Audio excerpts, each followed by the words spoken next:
اعوذ باللہ من الشیطان الرجیم بسم اللہ الرحمن الرحیم اللہم صلی علی محمد وآل محمد۔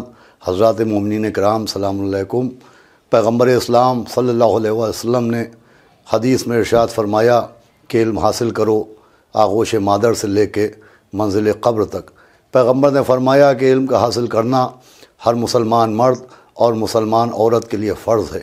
پیغمبر کی ان احادیث کی روشنی میں ہر شخص کے اوپر جس طرح سے نماز و روزہ و حج و زکوٰۃ فرض و واجب ہے، اسی طرح سے علم کا حاصل کرنا بھی ضروری ہے، لیکن علم کا مرکز ذات معصومین ہے۔ چنانچہ پیغمبر نے فرمایا کہ انا مدینۃ العلم وعلی بابھا، کہ میں شہر علم ہوں اور علی اس کا دروازہ ہیں، یعنی اصل علم در اہل بیت اطہار ہی سے مل سکتا ہے۔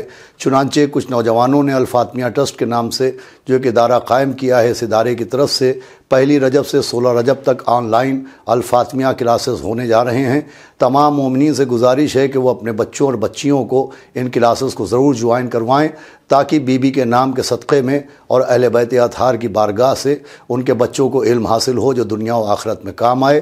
فارم حاصل کرنے کے لیے الفاطمیہ ٹرسٹ کے منتظمین سے رابطہ کیا جا سکتا ہے۔ میں پھر بھرپور گزارش کروں گا کہ آپ اپنے بچوں کو، اپنی بچیوں کو زیور علم سے آراستہ کرنے کے لیے الفاطمیہ ٹرسٹ کے کلاسز کو ضرور جوائن کروائیں۔ خدا حافظ والسلام۔